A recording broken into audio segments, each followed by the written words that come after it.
Hello students, start करते हैं अब एक्सरसाइज 1.5।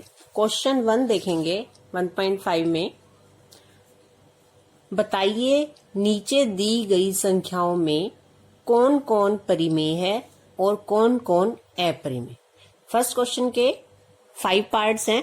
इसमें हमें बताना है इनमें से कौन सी संख्याएं परिमेय हैं और कौन सी अपरिमेय। तो पहले हम देखेंगे, अगर क्वेश्चन हम सोल्व कर सकते हैं तो थोड़ा सा सोल्व करेंगे और उसके बाद देखेंगे संख्या क्या है। पहला है 2 माइनस वर्गमूल 5। ये हम पिछली वीडियो में सीख चुके हैं कि इन दोनों संख्याओं को हम घटा नहीं सकते, तो इसका आंसर ऐसे ही रहेगा 2 माइनस वर्गमूल 5 और ये एक अपरिमेय संख्या है 2 माइनस वर्गमूल 5। तो लिखेंगे इसे। फर्स्ट पार्ट है हमारे पास संख्या 2 माइनस वर्गमूल 5।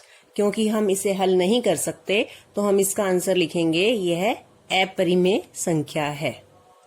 तो ये अपरिमेय, क्योंकि इसके साथ वर्गमूल 5 लगा हुआ है। सेकंड पार्ट है हमारा इस क्वेश्चन का 3 प्लस वर्गमूल 23 माइनस वर्गमूल 23। पहले आप बताने से पहले संख्या को ये देखोगे कि आप हल कर सकते हो इसे, तो यहाँ पे ब्रैकेट हटा देंगे हम अगली लाइन में। 3 प्लस वर्गमूल 23 माइनस वर्गमूल 23। क्योंकि ये दोनों सेम हैं और अलग अलग निशान किए हैं तो इनको हम काट सकते हैं। ये कट जाएगा तो हमारा आंसर आएगा 3। और 3 क्या है? एक परिमेय संख्या। तो ये हमारे पास एक परिमेय संख्या है। वर्गमूल 23 एक प्लस का है, एक वर्गमूल 23 माइनस का है, इसलिए दोनों आपस में कैंसिल हो जाएंगे। तो हमारे पास आंसर आएगा 3। थर्ड पार्ट है इसका 2 वर्गमूल 7 बाय में 7 वर्गमूल 7। हमने अपरिमेय संख्याओं की भाग सीखी थी कि एक जैसी रकम को हम दोनों अपरिमेय है काट सकते हैं। इस 7 के साथ इस 7 को आप नहीं काट सकते क्योंकि ये एक अपरिमेय है और ये 7 परिमेय है। तो हमारे पास आंसर क्या आता है? 2/7। ये p/q के रूप में है, तो यह एक परिमेय संख्या है। नेक्स्ट पार्ट देखेंगे इसका 1/वर्गमूल 2। फोर्थ पार्ट है 1/वर्गमूल 2। वर्गमूल 2 क्योंकि एक अपरिमेय संख्या है और परिमेय और अपरिमेय को जब हम भाग करते हैं तो हमारा आंसर क्या आता है? अपरिमेय। तो यह एक अपरिमेय संख्या है। लास्ट पार्ट है इस क्वेश्चन का 2 पाई। हम पढ़ चुके हैं कि पाई एक अपरिमेय संख्या है, तो पाई क्योंकि 2 के साथ लगा हुआ है, परिमेय और अपरिमेय की गुना करके भी हमेशा आंसर हमारा क्या आता है? अपरिमेय। जिसके साथ भी वर्गमूल की संख्या लगी होगी, जिसके साथ भी पाई लगा होगा, तो वो एक अपरिमेय संख्या होगी। तो ये हमारा क्वेश्चन नंबर 1।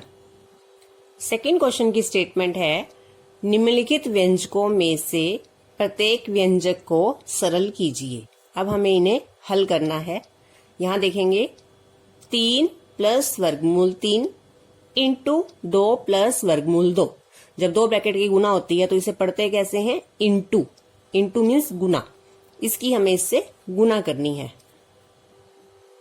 फर्स्ट पार्ट में 3 प्लस वर्गमूल 3 इंटू 2 प्लस वर्गमूल 2। अब गुना करते समय हमने देखा कि कोई भी हमारे पास एक जैसी संख्या नहीं है, तो हमें क्या करना है? सभी की गुना करनी है।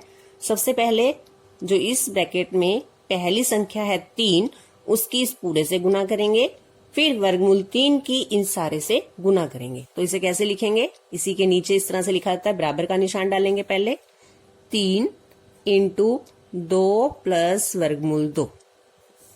फिर पहले हमने क्या किया? 3 की गुना की है इस पूरे से, तो हमने लिखना है पहले ऐसे 3 इंटू 2 प्लस वर्गमूल 2। फिर अगली रकम है हमारे पास प्लस वर्गमूल 3 और इसकी गुना करनी है हमने दूसरी पूरी ब्रैकेट से। अब हम गुना करना स्टार्ट करेंगे। 3 की गुना करेंगे दोनों से। 3 की गुना 2 से करते हैं तो क्या आता है? 6 प्लस 3 की गुना वर्गमूल 2 से करेंगे तो क्या आएगा? 3 वर्गमूल 2। ये हम सीख चुके हैं परिमेय को अपरिमेय से गुना कैसे किया जाता है। 3 की गुना 2 से नहीं हो सकती। इसी तरह से वर्गमूल 3 की गुना जब 2 से करेंगे तो यह आएगा 2 वर्गमूल 3 प्लस वर्गमूल 3 की गुना वर्गमूल 2 से करेंगे तो इनकी गुना हो जाएगी तो ये आ जाएगा वर्गमूल 6। वर्गमूल 3 वर्गमूल 2 की गुना करेंगे तो वर्गमूल 6। अब देखेंगे क्या कोई सेम टर्म यानी एक जैसी रकम है। ये अकेला 6 है, इसके साथ कोई वर्गमूल की संख्या नहीं है। यहाँ पे वर्गमूल 2 की संख्या है, इसमें वर्गमूल 3 है, इसमें वर्गमूल 6 है। तो एक जैसा कोई भी टर्म नहीं है तो इनमें से हम किसी को भी आपस में जोड़ नहीं कर सकते। तो ये हमारा आंसर है। तो ये है हमारा सेकंड क्वेश्चन का फर्स्ट पार्ट। सेकंड पार्ट में देखेंगे, स्टेटमेंट देखेंगे 3 प्लस वर्गमूल 3 इंटू 3 माइनस वर्गमूल 3। अब हम यहाँ देख रहे हैं कि इन दोनों ब्रैकेट में दोनों संख्याएं सेम हैं। यहाँ भी 3 और यहाँ वर्गमूल 3। क्या अंतर है? सिर्फ निशान का, निशान उल्टे हैं दोनों ब्रैकेट में। तो ऐसे में हमारे पास जो हमें फॉर्मूला लगाना है अपना a plus b into a minus b. देखेंगे इस पार्ट को आप कैसे करोगे। पहले स्टेटमेंट लिखेंगे 3 प्लस वर्गमूल 3 इंटू 3 माइनस वर्गमूल 3। अब अगर कोई आपके पास फॉर्मूला लग रहा है तो आप उसे लिखोगे, क्योंकि ये दोनों सेम टर्म है। ये फॉर्मूला कब अप्लाई होता है? जब दोनों ब्रैकेट में एक जैसी टर्म हो, सिर्फ निशान उल्टे हो। तो हमने फॉर्मूला लगाना है a plus b into a minus b बराबर होता है a square minus b square. तो यहाँ अब हम क्या लिखेंगे, यहाँ पर a square minus b square, यानी कि पहली रकम का स्क्वायर माइनस दूसरी रकम का स्क्वायर लिखेंगे। पहली रकम है हमारे पास 3 का स्क्वायर माइनस दूसरी है हमारे पास वर्गमूल 3 का स्क्वायर। हल करेंगे इसे। 3 का स्क्वायर होता है 9 माइनस वर्गमूल 3 का स्क्वायर। स्क्वायर और वर्गमूल आपस में कैंसिल हो जाते हैं तो यहां से क्या आएगा 3। वर्गमूल 3 का स्क्वायर 3, 9 माइनस 3 ये क्या आएगा 6। तो ये हमारे सेकेंड पार्ट का आंसर है। इसे एक बार फिर से समझेंगे। जब दोनों ब्रैकेट में सेम टर्म हो, सिर्फ निशान का फर्क हो, तो हमारे पास फॉर्मूला है a plus b into a minus b बराबर a square minus b square. a square means पहली संख्या, b square means b means दूसरी संख्या। पहली संख्या 3, दूसरी संख्या वर्गमूल 3। तो पहली रकम का स्क्वायर 3 का स्क्वायर माइनस दूसरी रकम का स्क्वायर। 3 का स्क्वायर 9 और वर्गमूल 3 का स्क्वायर होता है 3। 9 माइनस 3 करेंगे तो 6। थर्ड पार्ट देखेंगे, वर्गमूल 5 प्लस वर्गमूल 2 सारे का वर्ग। ब्रैकेट के बाहर जब वर्ग होता है तो इसे पढ़ते हैं सारे का स्क्वायर। तो अब हमारे पास जब ब्रैकेट के अंदर 2 रकम है और सारे का स्क्वायर है तो फॉर्मूला होता है या सरल समीका a प्लस बी का whole square. a plus b का होल स्क्वायर।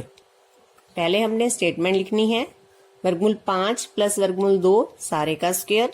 फिर जो फॉर्मूला इसमें लगेगा a प्लस बी सारे का स्क्वायर, या इसे पढ़ते हैं a प्लस बी का होल स्क्वायर बराबर होता है a square plus b square plus 2ab। a means पहली रकम, b मीन्स दूसरी रकम। तो यहाँ बराबर का निशान डालेंगे और फॉर्मूला लगाएंगे। a स्क्वायर मतलब पहली रकम का स्क्वायर लिखो प्लस दूसरी रकम का स्क्वायर लिखो प्लस 2ab का मतलब है 2 गुना पहली रकम गुना दूसरी रकम। फिर से देखेंगे एक बार, a प्लस बी का होल स्क्वायर हम कैसे लगाएंगे। पहली रकम का स्क्वायर प्लस दूसरी रकम का स्क्वायर प्लस 2 गुना पहली रकम गुना दूसरी रकम। अब इसे हल करेंगे। वर्गमूल 5 का स्क्वायर, वर्गमूल और स्क्वायर आपस में कैंसिल हो जाते हैं तो यहां से आएगा 5। वर्गमूल 2 का स्क्वायर, वर्गमूल से स्क्वायर कैंसिल हो जाएगा, ये आएगा 2 प्लस, यहाँ पे स्क्वायर नहीं है तो यहाँ पे अब हमने क्या करनी है, इनकी गुना। ये तो परिमेय संख्या है 2, वर्गमूल 5 की वर्गमूल 2 से गुना करेंगे तो ये आएगा वर्गमूल 10। अब हम तीनों रकम को देखेंगे। ये 5 है प्लस 2, ये दोनों जुड़ सकते हैं, प्लस 2 वर्गमूल 10, इसे हम नहीं जोड़ सकते क्योंकि ये वर्गमूल 10 वाली रकम है। 5 प्लस 2 हो गया 7 प्लस 2 वर्गमूल 10। आपने ध्यान रखना है कि हम इसको साथ में नहीं जोड़ सकते, इस 2 को भी साथ में नहीं जोड़ सकते, क्योंकि ये 2 वर्गमूल 10 के साथ लगा हुआ है। ये अपरिमेय संख्या है, ये परिमेय संख्या है। तो हमारा आंसर है 7 प्लस वर्गमूल 10। फोर्थ पार्ट देखेंगे, वर्गमूल 5 माइनस वर्गमूल 2 इंटू वर्गमूल 5 प्लस वर्गमूल 2। सेम हमारे पास सेकंड पार्ट की तरह है कि दोनों रकम दोनों ब्रैकेट में सेम है। यहाँ भी वर्गमूल 5 है, यहाँ वर्गमूल 2 है। क्या अंतर है कि निशान उल्टे हैं, दोनों ब्रैकेट के निशान उल्टे हैं। और अभी हमने ये सेकंड पार्ट किया है कि जब निशान उल्टे हों, रकम सेम हो, तो हमारे पास फॉर्मूला है a plus b into a minus b. सबसे पहले स्टेटमेंट लिखेंगे, फिर हमने यहाँ पर सर्वसमीका यानी फॉर्मूला लगाया a plus b into a minus b बराबर a square minus b square. इससे कोई फर्क नहीं पड़ता कि यहाँ पहली ब्रैकेट में माइनस है, दूसरी में प्लस है। यहाँ पहली ब्रैकेट में प्लस था, दूसरी में माइनस। बस दोनों ब्रैकेट में निशान उल्टे होने चाहिए, एक माइनस एक प्लस। अब लगाएंगे यहाँ पर ए स्क्वायर मतलब पहली रकम का स्क्वायर माइनस दूसरी रकम का स्क्वायर। वर्गमूल 5 स्क्वायर माइनस वर्गमूल 2 का स्क्वायर। वर्गमूल 5 का स्क्वायर 5, वर्गमूल 2 का स्क्वायर 2। 5 माइनस 2 करेंगे तो आंसर आएगा 3। तो ये हमने 1.5 एक्सरसाइज का फर्स्ट और सेकंड क्वेश्चन किया है।